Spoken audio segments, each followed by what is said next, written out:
오늘은 사망 권세를 깨뜨리시고 예수님께서 죽음에서 부활하신 이 땅의 가장 축복되고 영광스러운 부활절입니다. 오늘 예수님의 부활의 영광이 내게 영적인 실제의 능력이 되지 않는다면 이 모든 것은 그림의 떡이 될 수밖에 없습니다.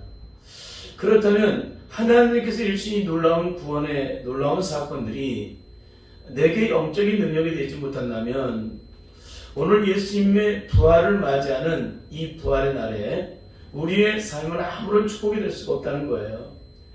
예수님의 부활의 영광이 내 영광이 되지 못한다면 예수님이 나를 위해 십자가에 지신 것도 아무런 의미가 되지 않고 삶 안에 죽은 자 가운데서 부활하신 것도 아무런 의미가 되지 않고 또 하늘로 승천하사 성령을 보내신 것도 아무런 의미가 되지 않아요. 그러니까 이것을 한마디로 요약을 하게 되면 예수님께서 나를 위해 십자가에 지신 사건이 내게 아무런 능력이 되지 않는다는 거예요. 다른 말로 구원이 될 수가 없다. 그러니까 예수님을 일평생 믿어도 부활하신 예수님이 내 영광이 되지 못한다면 우리의 구원은 아무런 축복이 될 수가 없다. 우리의 신앙은 아무런 축복이 될 수가 없다. 이것을 잊지 마시길 바랍니다. 그래서 사망 권세를 깨뜨리시고 죽으면서 부활하신 그 주님의 부활의 영광이 내 영적인 능력이 되기 위해서는 반드시 우리는 성령의 불세례를 받아야 한다는 거예요. 그것을 받으면 예수님의 십자가의 사건이 내 사건 되고 예수님의 영광이 내 영광이 되고 예수님의 승리가 내 승리가 되고 예수님께서 이루신 구원의 놀라운 축복과 승리의 모든 것들이 바로 내 영광이 되고 내 승리가 된다는 거예요. 그러니까 우리는 반드시 이 축복을 누려야 될 줄 믿습니다.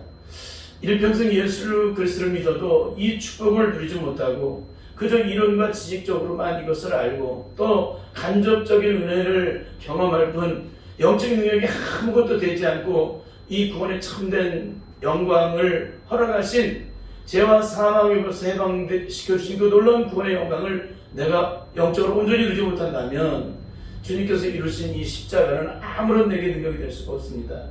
그러니까 일평생 예수 믿고 망한 사람이 돼서는 절대 안 돼요. 우리는 철저하게 성령 안에서 변화를 받는 그런 놀라운 역사 속에 하나님의 영광을 드러낼 수 있기를 바랍니다. 그래서 오늘은 내가 받은 구원은 진짜인가? 영적 점검 시리즈 두 번째 시간으로 제자들이 본 빈 무덤의 슬픔이 당신에게도 똑같은 슬픔입니까? 예수님의 제자들이 무덤가에서 빈 무덤을 보고 슬퍼했잖아요. 예수님의 시신이 어디로 갔나? 누가 옮겨놨나? 참 여러 가지 그런 내용들이 성경 속에 기록되어 있는데 그들은 예수님의 부활의 사건을 보고 슬펐습니다. 예수님의 시신이 어디로 간지를 모르니까. 참 안타깝죠? 이건 뭐냐면 예수님의 부활이 이들과 아무런 상관이 없다는 거예요. 이들은 아직 예수님의 부활의 영광이 이들의 영광이 되지 않았다는 겁니다. 예수님께서 부활하셔서 제자들에게 나타나셔도 제자들은 몰라요. 그 부활의 영광된 기쁨을 몰라요. 부활하신 예수님을 만나도 그 영광된 기쁨을 몰라요. 근데 부활하신 예수님이 여기 내 안에 들어오시면 그 예수님의 부활의 영광이 내 영광이 되는 거예요. 아주 기가 막힌 거예요. 그러니까 이성과 지식, 혼적인 자는 죽었다 깨어나도 이 부활의 영광을 모른다는 거예요. 그 영광된 축복을 이론적으로는 알고 배워서 공부하기 때문에 아는데 그 부활하신 예수님이 내 능력 되기 위해서는 그 부활의 주님이 내 안에 들어오셔야 그분이 내 능력이 되는 거예요. 그러니까 반드시 이걸 잊지 마시길 바랍니다. 그 예수님의 능력이 내 안에 들어와 계시느냐, 예수님이 내 안에 영으로 들어와 계시느냐, 그게 가장 중요한 거예요. 기독교에서는. 그분이 내 안에 들어오시게 되면 나는 더 이상 내가 아니요 내 안에 계신 그분이 나의 주인 되셔서 그분의 능력 가운데서 우리가 삶을 살아가게 되는 겁니다. 그럴 때 우리는 하나님의 자녀로서 영광을 보게 되고 결국에는 하나님 나라의 그 영광의 나라에 들어가서 영원토록 주님과 함께 더불어 왕노들하리라고 말씀하고 있죠. 그런 것은 반드시 우리의 영적인 존재가 되어야만 이런 영광을 누릴 수가 있다는 것입니다. 그래서 오늘은 하나님의 아들 예수께서 인류의 모든 존재를 다 짊어지시고 십자가에 못 박혀 죽으시고 사흘 만에 부활하신 이 영광의 날에 우리는 과연 어떻게 이 축복을 받아 누릴 수가 있을까? 기독교의 가장 위대한 능력은 죽음에 있는 것이 아니라 바로 부활에 있습니다. 이 땅의 모든 인간은 낳고 죽었더라가 모든 축복의 끝이에요. 구약 족보는 낳고 죽었더라. 참 기가 막히죠?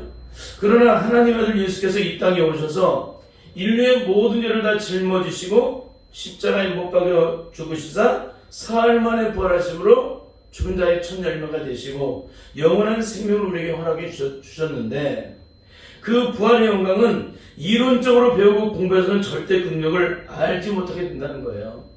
조금 전에도 말씀을 드렸지만 오직 사망 못을 깨뜨리시고 죽음에서 부활하신 예수 그리스도의 그 부활의 영이 우리의 심령 속에 온전히 들어오셔서 친히 능력이 되어주셔야만 예수님이 이루신 그 부활의 영광, 십자가의 영광, 부활의 영광이 바로 내 영광이 된다는 거예요. 만약에 그분이 내 안에 들어오시지 않게 되면 아무리 이론적으로 천가지 만가지를 알아도 예수님의 십자가와 부활은 그림의 떡이라는 거예요. 그림의 떡. 하중지명. 제가 신학교에 다닐 때 교회학교 전사 사역을 했었습니다. 매년 11월이 되게 되면 다음 연도에 계획서를 내게 되는데, 제가 그 다음 연도의 표를 이렇게 정해봤습니다. 아브라함과 다윗의 자손 예수 그리스도의 세계를 펼쳐가는 소년부. 아브라함과 다윗의 자손 예수 그리스도의 세계를 펼쳐가는 소년부. 이렇게 제출을 했어요. 그랬더니 신학교 1년 선배가 그 내용을 보고 고개를 갸우뚱했습니다. 이 말은 그게 아닌데, 이게 아닌데 왜 여기다가 이거를 표를 붙였을까? 참 기가 막히다고 생각을 했던 거예요. 여러분, 이것은 마태복음 1장 1절 예수님의 신약을 시작할 때, 마태복음을 시작할 때 예수님의 족보에 대한 얘기가 시작이 되는데, 아브라함과 다윗의 자손 예수 그리스도 세계라. 그게 시작이에요. 구약의 족보는 1,000년을 가까이 살아도 죽었다라로 끝나는데, 근데 예수님의 족보는 죽었다라가 아니라 변하여서 살았더라라고 그 내용이 나와 있어요. 족보가 기록되어 있어요. 제가 그 얘기를 쓴 것은 바로 예수 그리스도의 영원한 생명을 얻은 자들은 더 이상 죽었더라가 아니라 반드시 살았더라라는 얘기를 해야 돼요. 그러니까 아브라함과 다윗의 자손 예수 그리스도가 만들어오는 이 구원의 영광된 축복들을 펼쳐나가라, 그런 얘기를 하는 거예요. 제가 성령 안에서 영적으로 열려있으니까 그걸 보는 거예요. 그렇게 펼쳐나가야 한다. 그런 승리를 얻어야 한다. 왜? 우리는 구약 신앙에 머물러 있는, 죽었다라는 신앙에 머물러 있는 게 아니라 살았다라는 예수님의 부활의 신앙, 죽어도 살겠고 무릇 살아있는 자는 영원히 죽지 않는다는 이 부활의 신앙, 이 부활의 신앙에 대한 영광된 것들을 우리의 삶의 실제적인 능력으로 펼쳐나가야 되는데, 이 얘기를 이분은 못 알아듣는 거예요. 왜? 거기에 성경의 구절에 갇혀가지고, 학문적으로 갇혀가지고 자신은 그렇게 배운 적이 없다는 거예요. 왜 그래요? 그걸 학문적으로 배웠으니까 학문적으로 갇혀있고 거기에 가르치는 것이 법인 것처럼 그렇게밖에 모르는 거예요, 이분이. 근데 성령 안에서 거듭난 자들은 어떻게 할까요? 이것은 죽은 것이 아니라 살았더라. 예수 그리스도의 세계를 펼쳐가는 소년부, 예수 그리스도의 세계를 펼쳐가는 교회학교, 예수 그리스도의 세계를 펼쳐가는 사랑의 동산교회, 뭐 이런 식으로 이런 영적인 비전에 대한 이런 것들을 펼쳐나가야 되는데 전혀 그런 걸 모르는 거예요. 너무너무 안타까운 거죠. 여러분, 그렇습니다. 우리는 예수 그리스도의 영원한 생명을 얻은 자로서 어떻게 이生을 살아가야 될까? 그것은 그리스도의 남은 고난을 내 육체에 채워넣어야 되는데, 그렇다면 그 고난을 어떻게 채워넣을 것인가? 아브라함과 다윗 자손 예수 그리스도의 계보를 이어가는 자, 예수님의 족보를 계속 써나가는 게 누구예요? 참 요즘에 사도행전 29장을 써나가는 교회, 그런 거 써있잖아요. 근데 우리는 어떻게 돼요? 예수 그리스도의 계보, 그 족보를 계속적으로 이어져 나가야 하는 거예요. 청대까지 이르러 주님 다시 오실 때까지 우리 자손 후손 대대로 이 족보의 계보를 계속 이어져 가야 하는데, 마음껏 온 세상의 땅까지 이르러 예수 그리스도의 부활의 참된 영광을 온 세상에 전파해야 된다는 거예요. 전파해야 된다. 그것이 예수를 믿고 부활의 성령으로 거듭난 죄자들이 마땅히 이 땅에서 해야 될 사명이라는 거예요. 여러분, 얼마나 영광스러운 거예요. 아브라함과 다윗과 예수 그리스도 세계, 그 세계를 세계를 펼쳐가는, 그 영광된 세계를 펼쳐가는, 그 승리의 영광을 이뤄나가는 그런 축복된 삶을 살아가는데 전혀 그런 걸 모르는 거예요, 이분이. 여러분, 성령의 능력 안에서 영적으로 깨어있는 사람과 학문에 갇혀있는 사람은 그렇게 천지 차이로 틀리는 거예요. 학문에 갇혀있는 사람은 그 이상을 보지를 못해요. 근데 성령의 능력 안에서 거듭난 자들은 주님이 이루신 그 놀라운 구원의 영광이 얼마나 존귀한지를 알기 때문에 그 영광의 세계를 펼쳐가는 거예요. 날마다 승리로 나가며 그렇게 나가는 줄 믿습니다. 그렇습니다. 아무리 신학 박사 100개, 1000개를 따도 성령을 받지 못한 분들은 그 말씀 속에 갇혀서 영적으로 더 이상 진보를 이루지 못한다는 거예요. 영적으로 한 걸음 못 나가요. 왜? 영적인 능력이 없기 때문에. 영적인 진보를 이루는 사람은 어떤 사람이 일어나가요? 영적인 능력을 받은 사람만이 영적 진보를 일어나가요. 성령의 사람만이 영적 진보, 매일매일 영적으로 새로워져요. 근데 성령을 받지 못한 사람은 그 삶이 수많은 신앙으로 덮여져 있어도, 수많은 의로 덮였어도 그 사람의 본성은 옛사람 그대로라는 거예요. 전혀 변하지 않아요. 이건 어쩔 수 없는 것입니다. 또 하나는 제가 섬기던 교회에서 매주 토요일마다, 제가 직장생활을 했기 때문에 토요일은 이제 제가 쉬는 날이기 때문에 그래서 토요일 날 새벽 예배를 섬기게 되었습니다. 그런데 하루는 교회 학교 담임 목사님이 회의 시간에 매주마다 이렇게 한 주간 있었던 은혜를 나누게 되는데, 그날은 조금 다른 질문을 했어요, 저한테.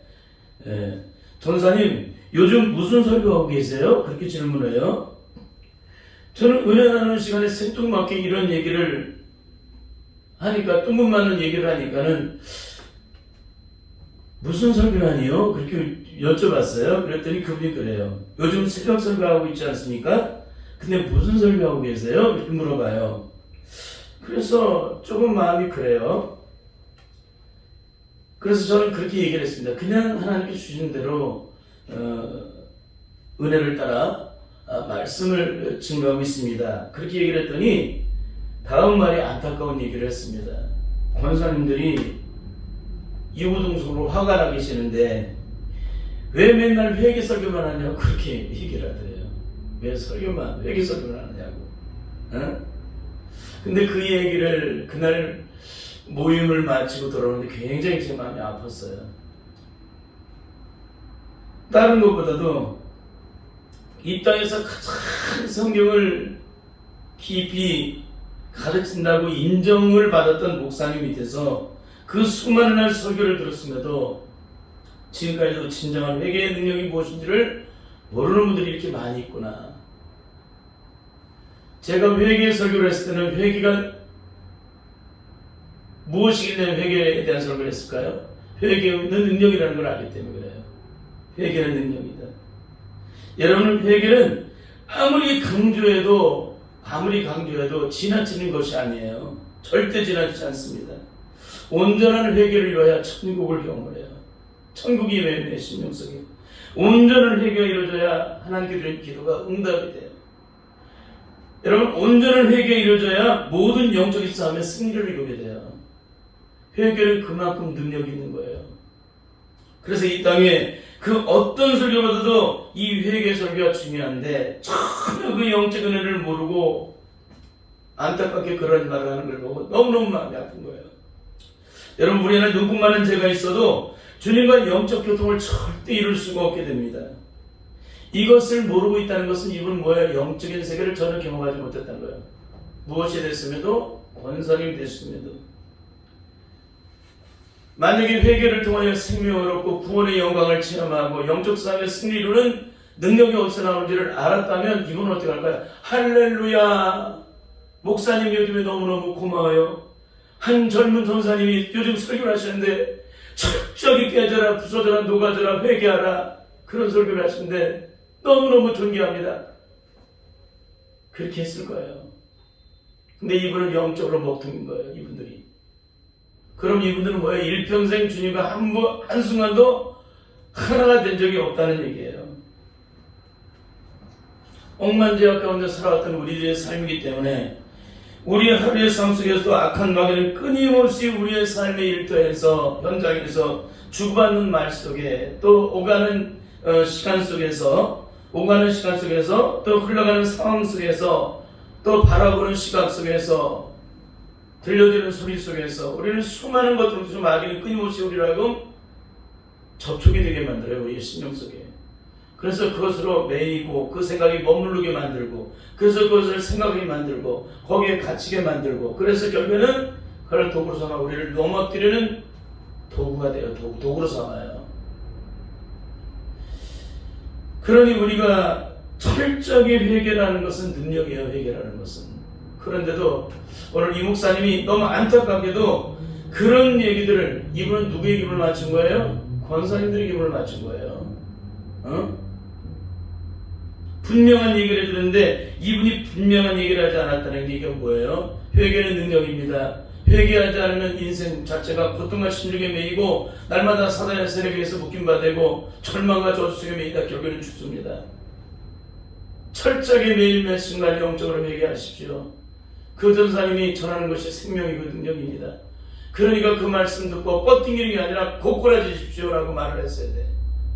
근데 그런 얘기를 전혀 안 하고 이렇게 얘기를 할 때 너무너무나도 마음이 아팠습니다. 여러분, 이게 20여 년이 지났음에도 잊혀지지 않는 이유는 다 영적인 얘기이기 때문에 그런 거예요. 왜 그럴까요? 이런 철저한 회개에 대한 능력과 은혜를 모르면은 이미 영적으로 패배를 당한 사람이에요. 영적인 생명이 없는 거죠. 이미 죽은 자와 같다는 것입니다. 그렇기 때문에 우리는 어떤 일이 있어도 이 철저한 회개에 대해서 우리가 그 말씀을 들을 때마다 나를 또다시 돌아보고 회개함으로 생명을 얻을 수 있는 우리 모두가 될 수 있기를 바랍니다. 그렇습니다. 여러분, 저는 세상에서 어떤 일이 일어나든지 그걸 기억을 하지 않아요. 혹시라도 내 생각 속에 머물러 있다라는 즉시 보여주셔서 그 생각들을 다 지워버립니다. 씻어내버립니다. 왜 그러면 영적 전쟁 때문에 그래요. 우리 안에 어떤 것이든 내 안에 머무르면 이미 사단의 세력이 그걸 가지고 빌미를 삼게 되어 있습니다. 그러니까 우리의 심령은 세상에 어떤 것들도 내 안에 머물러 있어서는 안 돼요. 우리는 사랑하는 세상이고 그분의 뜻대로 살고 있습니다. 그분의 의도를 따라 살고 있습니다. 그런데 내가 세상에서 온갖 잡다한 모든 것을 내가 내 안에 채워놓고 기억하고 있다. 신앙날의 아픔과 슬픔과 절망된 모든 걸 기억하고 있다. 어떻게 살아요? 그 사람이 어떻게 영적 전쟁을 해요? 죽었다 깨어나도 할 수 없는 거예요. 영적 전쟁은 성령에서 철저히 깨끗해야 돼요. 심령이 깨끗하지 않으면 영적 전쟁 자체가 안 돼요. 이미 마귀의 밥이기 때문에 영적 전쟁이 되질 않습니다. 그런데 그런 걸 전혀 모르는 거예요. 회개라는 얘기를 못 알아듣는 겁니다. 전혀. 그러니까 진정한 회개를 해본 적도 없는 거고 진정한 회개를 통해서 구원의 생명을 얻어본 적도 없는 거예요. 이게 얼마나 기가 막힌 거예요. 예수님을 그렇게 오랜 세월 믿었는데 어떤 누구도 그걸 가르쳐주는 사람이 없었다는 거예요. 열심히 말씀을 가르쳐요. 열심히. 아주 심오한 진리의 말씀을 얼마나 많은 것까지 깨달은지 몰라요. 깊은 것까지. 그런데도 중요한 거는 이 사람이 영적으로 뒤집어져야 한다는 건 몰라요. 이건 뭐예요? 아무리 기가 막힌 죄종들이라 할지라도 성령 안에서 철저히 우리가 옛사람이 뒤집어져야 한다는 사실을 가르치지 않는 사람은 절대 영적인 사람이 아니에요. 아무리 수많은 기사와 이적을 베풀어줘도 안 됩니다. 그거는. 왜 그러냐면 우리는 반드시 성령의 능력 안에서 우리의 심령이 뒤집어져야 돼요. 깨져야 돼요. 완전히 갈아엎어져야 됩니다. 그렇지 않으면 우리의 속에 있는 이 저주의 쓴뿌리가 뽑아지질 않아요. 이걸 철저히 깨달아야 될 줄 믿습니다. 그렇습니다. 여러분, 우리가 이런 일들을 제가 그렇게 20여 년의 세월을 잊어버리지 않는 이유는 그 문제를 잃어버리는 순간 영혼의 문제가 처절한 고통으로 돌아오기 때문에 그래요. 그것이 다 영적인 문제거든요. 영적으로 갇혀서 아무것도 할 줄 모르는 학문에만 갇혀서 거기 갇혀버리고 회개가 뭔지도 능력이 뭔지도 모르고 구원이 뭔지도 모르고 그럼 그 목사님 그럼 구원 받으신 것 같습니까? 회개를 모르는데 진정한 회개 능력이 뭔지를 모르는데 어떻게 구원이 있어요? 구원의 영광을 얻은 자는 얼마나 축복된 것인지를 전혀 모르는데 죄와 사망에서 해방된 자는 뭐예요? 자유함과 누리가 해방이 돼서 세상에 이런 기쁨이 아니라 하늘의 영광의 기쁨이 내 안에 충만한 거예요. 내 심령에 한 것도 제한이 없어요. 내 심령에 죄악된 저주 속이 제거되면은 세상에 어떤 일을 만나도 제한이 되지 않는 거예요. 이게 성령 안에서 거듭난 자, 죄악을 씻음받은 자의 영적인 모습인데 전혀 그런 걸 모르잖아요. 왜? 이론적으로 배우고 공부해서 구원받았기 때문에 그래요. 다 영적인 은혜를 전혀 모르는 겁니다. 여러분, 그렇습니다. 기독교에서 가장 중요한 것은 회개요, 성령입니다. 이 두 가지를 영적으로 철저하게 온전히 이루어지지 않게 되면은 우리 일평생 예수 그리스도를 믿어도 결국은 영원한 멸망길을 갈 수밖에 없어요. 영원한 멸망길로. 예수님께서는 사도 바울을 통해서 에베소 6장에서 영적 전쟁을 가르쳐 주셨습니다. 에베소 6장 10절부터 13절의 말씀 보면은 우리의 씨름은 혈과 육이 아니라는 거예요. 바로 악한 마귀, 눈에 보이던 악한 마귀와의 영적 전쟁의 승리를 위해 서기 위해서 우리가 영적으로 무장을 해야 한다는 거예요. 이게 무장이 안 됐다는 얘기는 뭐예요? 무장하는데 소리했다는 것은 뭐예요? 영적 싸움을 전혀 하지 않았다는 건 뭐예요? 그건 마귀의 밥이라는 거예요. 마귀에게 패배를 당한다는 거예요.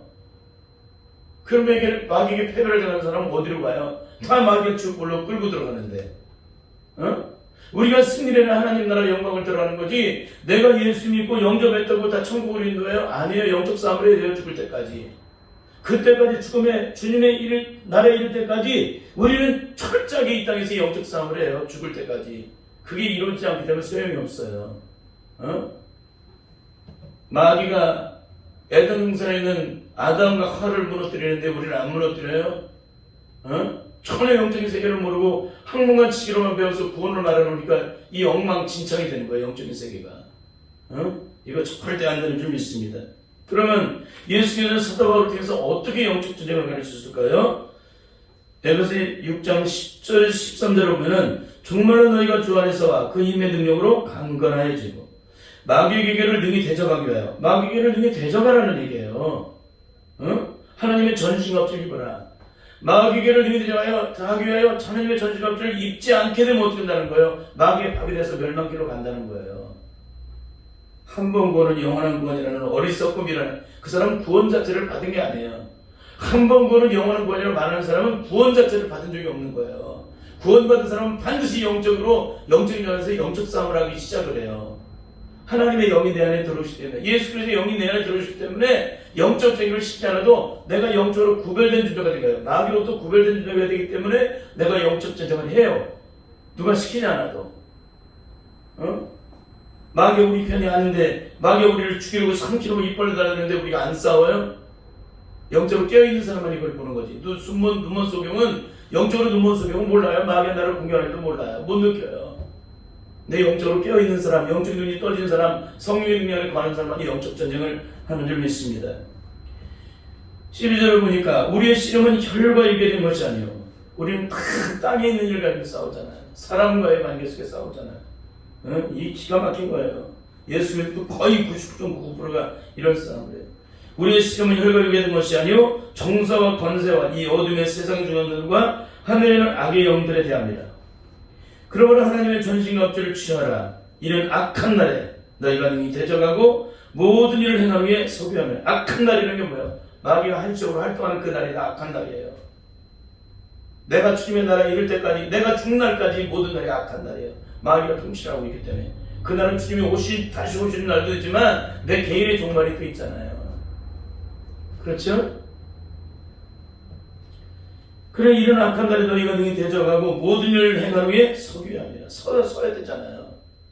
진리로 어리를 떼야 되고. 둘째로는 예수님께서는 베드로 사도를 통해서 영적 전쟁을 가르쳐 주었어요. 베드로전서 5장 8절부터 9절을 보시면, 근신하라 깨어라. 너희 대적 마귀가 우는 사자같이 두루다니며 손길자를 찾나니. 근신하라 깨어라는 거예요. 근신하라 깨어라. 너희 대적 마귀가 우는 사자처럼 두루다니며 손길자를 찾고 있다는 거예요. 두루다니면서. 지금 이 순간에도 마귀는 우리를 살피고 있죠. 넘어뜨리려고. 그러니까 너희는 믿음을 붙게 하여 저를 대적하라.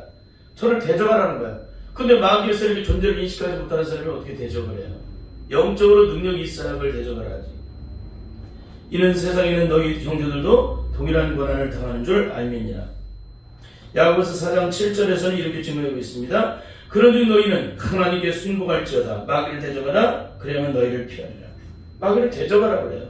근데 내가 영적인 존재가 안 되고 이성적으로 홈적으로 배우고 공부해서 나름대로 성교사님들이 오셔서 또 의뢰받은 분들이 오셔서 말씀 전해주시면 아멘 그렇습니다 아멘 했는데 그 신용성에 아무런 영적인 생명이 없어.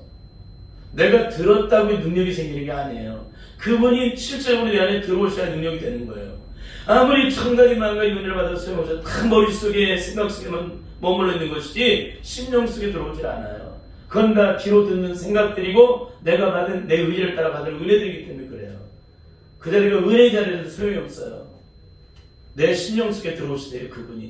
그분이 안 들어오시면은 이건 구원이 성립이 되지 않습니다. 오늘 예수님께서 사망 권세를 깨뜨리시고 죽으면서 부활하신 날입니다. 우리는 일생을 살면서 끊임없이 매년마다 이 부활주를 맞이했습니다. 근데 매년마다 맞이하는 이 주님의 부활의 날이 나와 무슨 상관이 있느냐? 예수님의 부활의 영광은 반드시 내 삶에 죽어도 살겠고 죽어도 살 그 믿음이 반드시 우리의 삶의 능력으로 나타나야 돼요. 신학교를 갔더니 성령의 체험을 하지 않고 오신 분들이 계시는데 구원은 믿음으로 받느냐 행함으로 받느냐를 가지고 논쟁을 해요. 저는 생각도 안 했던 가지고 싸움 막지들을 하고 있는데 너무 기가 막힌 거예요. 들어봤습니다. 근데 가만히 들여다보니까 육적이고 이성적이고 혼적인 자들은 성령을 체험하지 못한 사람들이에요. 능력을 받아보지 못한 사람들, 이성적이고 육적이고 혼적인 사람들은 구원을 믿음으로 받는다고 말해요. 구원을 믿음으로 받는다. 왜 성경이 믿음으로 받는다고 그러잖아요. 근데 나의 의인은 어떻게 살아요? 믿음으로 말미암아 살리라.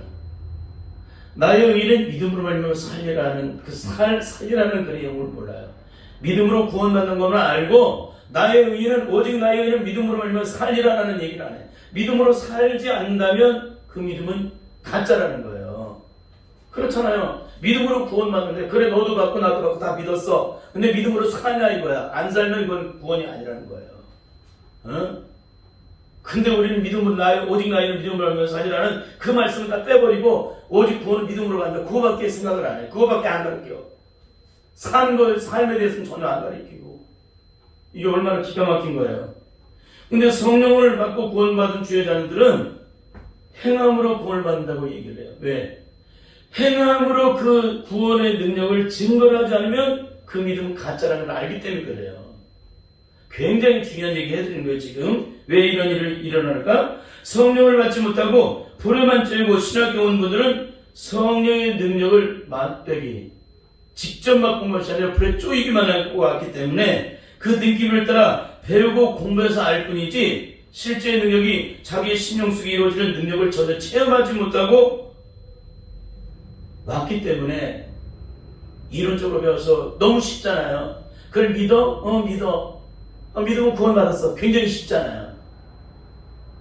응? 그러니까 너도 믿고 나도 믿고 다 믿은 거예요. 그래서 구원받았다는 거예요. 근데 구원받는 데 능력이 있어요? 없어요? 없죠, 전혀. 왜? 구원의 능력이 그 삶에 없죠. 성령의 능력 안에서 구원을 받는 것이 아니라. 여러분 이것은 뭐예요? 마치 율법을 지키기가 그렇게 힘들잖아요. 율법을 지켜서 구원받는 사람이 힘든데 율법을 믿었다. 말씀이니까 믿고 구원받는 거예요. 율법을 지켜야 구원이 임하는 거지. 응? 율법을 지켜야 되는 거예요. 지켜야 되는 거. 지켜야 구원받는 거예요. 응? 주님을 믿었대. 그래 믿어서 구원받았어? 근데 그 믿음이 살아있는지 죽었는지 어떻게 알아? 삶을 통해서 하는 거죠. 이 사람은 끝까지 그 믿음을 지키는지 안 지키는지 내가 믿었다는 것이 분명한 건지 아닌지를 자기의 삶을 통해서 다 증거를 하더라고요. 매일매일 순간마다. 그러면 내가 매일마다 흔들리는 갈대처럼 흔들린다면 이 사람은 믿음의 사람이에요? 아니에요? 아니잖아요. 그런데도 그걸 믿음이라고 자꾸 얘기를 하고 구원받다고 얘기하니까 이게 굉장히 심각한 것입니다. 그러니까 율법을 지켜야 구원을 받는데 그걸 지키는 건 너무 힘드니까 빼버리고 그냥 믿음으로 구원받는다. 성경에 나와있으니까 그것만 강조를 하는 거예요. 자꾸만. 그러나 성령을 받은 자는 자기 안에 증거가 있어요. 구원받은 증거가 있다는 거예요. 그 심령 속에서 구원의 주체가 되시는 성령님께서 친히 우리 안에 들어오셔서 능력이 되어주시기 때문에 하나님의 말씀에 순종하는 것이 어렵지가 않아요. 그냥 식은 죽 먹기처럼 순종이 돼요. 죄악된 인간은 죽었다 깨어나도 순종이 안 돼요. 근데 성령 안에서 벗어나고 죄악된 심령이 다 씻겨지는 자는 순종이 식은 죽 먹기도 쉬워지는 거예요. 이런 것들을 잘 모르기 때문에 그렇게 말들을 하는데 여러분 그렇습니다. 여러분 성령께서 우리 안에 능력으로 함께 하시기 때문에 그러니까 성령이 오시게 되면은 하나님께서 모든 율법의 모든 것을 이루신 분이시기 때문에 그 능력이 나로 하여금 이루어 나갈 수 있도록 역사해 주세요. 나로 하여금. 내 안에 왜 율법이 힘들어요? 내가 육신의 저주 속에 죄악 가운데 있기 때문에 율법을 지키기가 힘든 거예요. 근데 그 죄악된 저주 속에 사라져버리면 율법을 지키기가 힘들까요? 어려울까요? 힘들까요? 쉬울까요? 그게 다 쉬워진다는 거예요. 그래서 야고보 사도가 증거를 하고 있는 것처럼 이 믿음이 진짜인지 가짜인지, 내가 믿고 있는 믿음이 진짜인지 가짜인지 너무나도 적나라하게 확증을 해주고 있다는 거예요. 야고보 사도는 바울이 로마서 4장을 통해서 증거하고 있는 아브라함의 믿음을 그대로 증거를 해주고 있어요. 믿음의 조상 아브라함이 어떻게 그 믿음을 증거했느냐? 삶으로서 그 믿음이 진짜인지 가짜인지를 증거하지 않았느냐? 너는 믿음으로 그 믿음을 증거해라. 나는 행함으로 그 믿음을 증거하겠다. 야고보서도 그렇게 말을 하잖아요. 얼마나 기가 막히면 그런 얘기를 했겠어요. 그것은 독자 이삭이 죽으면 하나님께서 말씀하신 모든 약속이 다 파괴가 돼요. 그 당시에는 장자가 죽어버리면 이 개벌린 자녀가 죽게 되면 끝이 나는 거예요. 모든 것들이. 응? 그런데도 오늘 이 아브라함은 그런 가운데서 하나님은 죽은 자를 사시며 없는 것을 있게 하신 하나님이시로 믿었다는 거예요. 그 믿음을 어떻게 했어요? 행함으로 그 믿음을 증거했죠.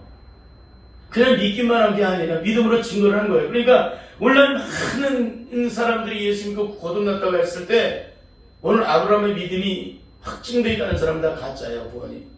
이걸 잊지 마시길 바랍니다. 그래서 결국에는 이렇게 하나님을 끝까지 믿고 칼을 들어서 이삭을 죽이려고 하는 그 상황까지 이르러서 있을 때 하나님께서 아브라함이 독자 이삭보다도 하나님을 더 사랑하는 것을, 세상에 어떤 것도 하나님을 더 사랑하는 그 능력을 아브라함이 나타냈어요. 내가 진짜 하나님 믿는 것을. 세상에 수많은 많은 중요한 것들이 있지만 그 중에서 자식은 더 중요한데, 생명보다 귀한데 생명보다 귀한 자식까지도 내려놓고 주님 앞에 내어드리고 하나님 앞에 생명을 드리는 아브라함의 믿음이 비로소 그때 의롭다 여김을 받았다는 거예요. 이게 얼마나 기가 막힌 거예요. 그렇습니다. 여러분, 아브라함이 이삭을 죽이러 갈 때에 갈등이 있었던가요? 많은 사람이 갈등이 있다는데 그건 영적으로 모르고 하는 얘기예요. 성령 안에서 거듭나고 심령이 하늘의 영광 노래를 맡고 있는 사람은 자신을 내어드리는 것보다 더 축복은 없다고 생각을 해요. 그게 존귀한 거니까. 그러니까 예수님에서 거꾸로 매달아 듣는 제자들이, 성령을 받고 난 제자들이 예수님에서 죽는 것 자체가 영광이라고 했잖아요. 그게 성령 안에서 거듭나고 그 능력 안에서 거듭난 자의 삶인 거예요. 삶인 거. 성령의 능력을 받아봤어야 이런 내용을 알죠. 그 능력 속에서 영적으로 진정한 것들을 경험해봐야 하는데 우리는 그냥 불에 쪼인 정도밖에 경험을 못하니까 그 능력을 모르는 거예요. 여러분, 예수님의 제자들이 억지로 죽은 사람이 있어요? 아니, 거꾸로 매달아 죽어도 주님 앞에 죄송한 거죠. 주님을 저주하면서까지 부인했던 베드로는 그렇잖아요. 칼기 오를 때마다 주님을 배반했던 그 생각 때문에 늘 천국 가면 울었다 하잖아요. 그렇습니다. 성령의 능력 안에 뒤집어지게 되면은 주님을 위해 죽는 것이 기쁨이에요. 근데 우리는 죽을 수 있어요? 없어요? 없죠. 근데 아브라함은 독자 이삭을 죽여서 모리아 땅에 큰 산에 올라가서 죽여서 번제를 드리는 말씀 앞에 전혀 갈등이 없습니다. 이것은 아브라함이 영적으로 그만큼 열려있다. 영적으로 열려있다. 아브라함의 심령은 죄안된 마음이 없다. 죄악된 마음이 그 심령 속에 존재되지 않는다. 만약에 존재됐다면 다 그 존재됨이 아브라함의 믿음을 다 방해를 해요. 순종하지 못하도록.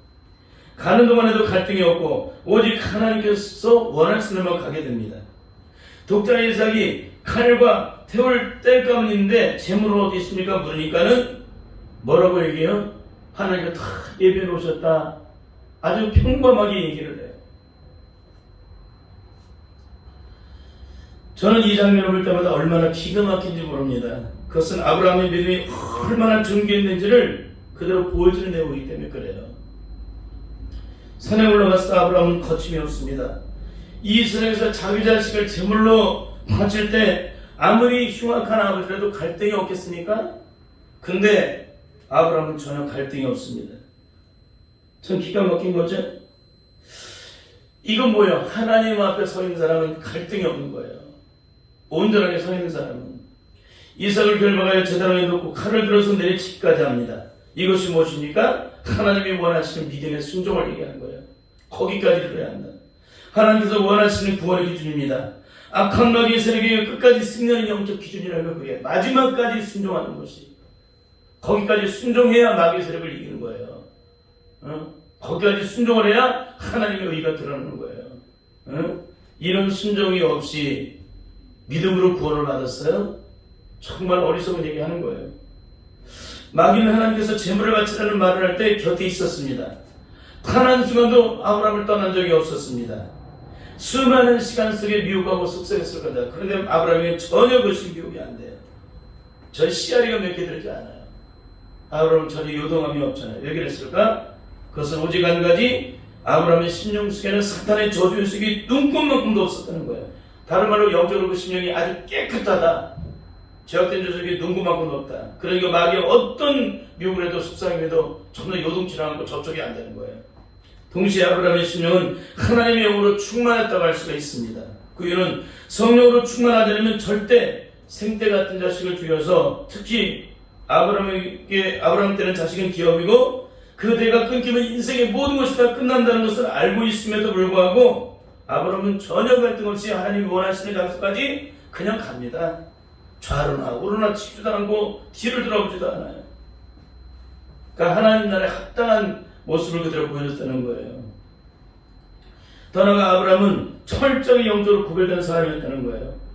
무엇보다도 영적 싸움이 무엇인지를 알고 있는 사람이었다. 저는 그렇게 볼 수 있어요. 왜 그러냐면 사람과, 특히 자기와 가장 가까운 아내, 자기 아내, 이삭을 낳아준 아내와도 하나님의 일을 상의하지 않았다는 거.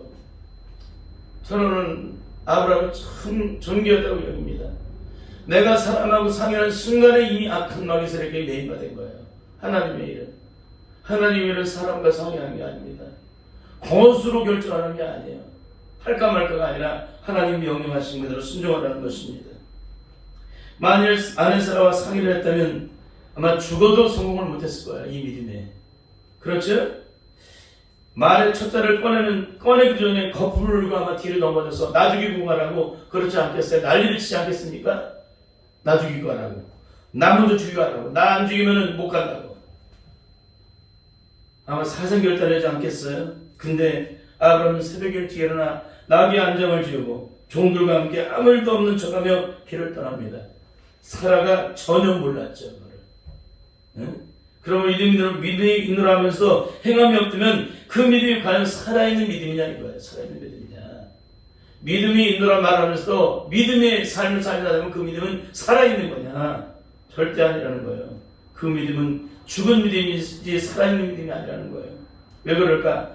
믿음으로 구원을 받는 것은 우리의 삶에도 어떤 죽음의 고통과 아픔이 찾아와도 내가 믿는다고 하는 그 믿음을 끝까지 지켜 그 믿음을, 살아있는 믿음을 증거할 때만이 그 믿음은 진짜 믿음이라는 거예요.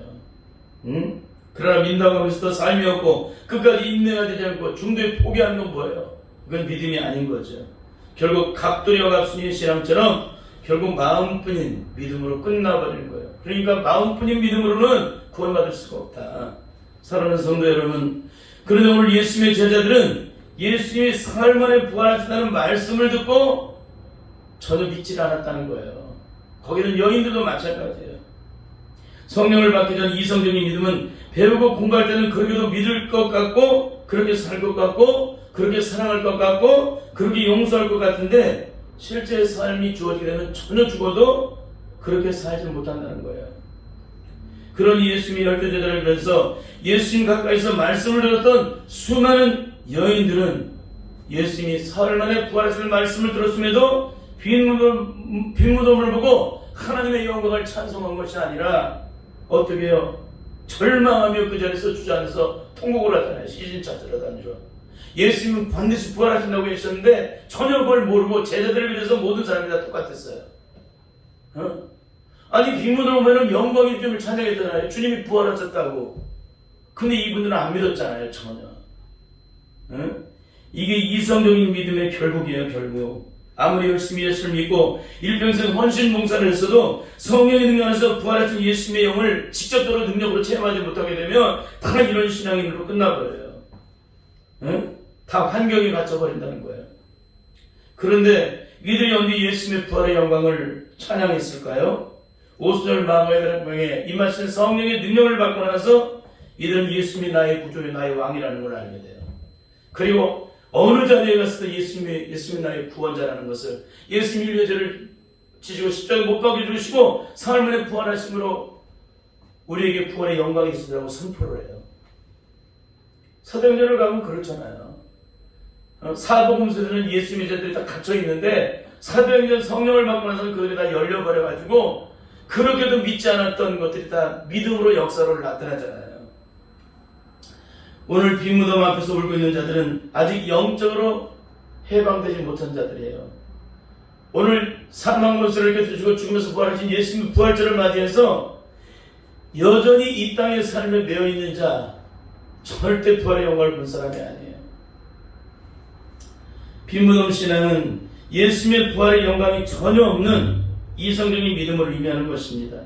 배우고 공부해서 깨달아서 예수님이 십자가도 알고 부활도 알지만 실제적인 삶을 만나게 되면 더 이상 자신이 배우고 공부한 그 모든 심한 진리들이 조금 더 영적인 능력이 되지 못한다는 것을 그대로 나타내주게 되어 있습니다.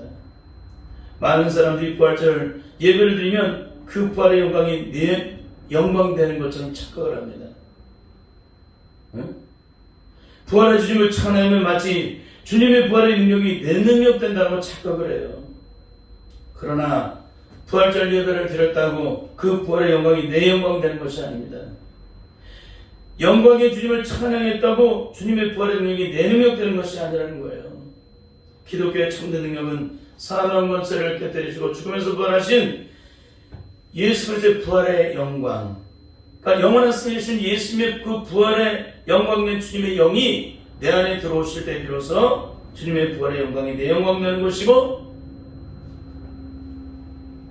주님의 베풀어진 구원이 내 축복이 된다는 거예요. 내 몸에 남자의 씨가 들어오면 수정되어서 생명이 잉태되는 것처럼 기독교도 마찬가지입니다.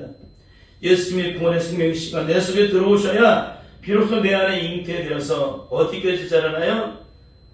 매 순간마다 영적으로 생명을 공급받고서 그리스도의 장성한 분에 이르기까지 끊임없이 성장하고 또 성장하고 변화를 이루고 또 변화를 이루어서 그리스도에게까지 나아가는 그런 사람으로 성장이 된다는 것입니다. 결국 사망 권세를 깨뜨리시고 죽으면서 부활하신 예수 그리스도의 부활의 영이 내 안에 들어와 계시느냐 계시지 않느냐를 따라서 구원의 능력이 있느냐 없느냐를 구별할 수가 있다는 것입니다.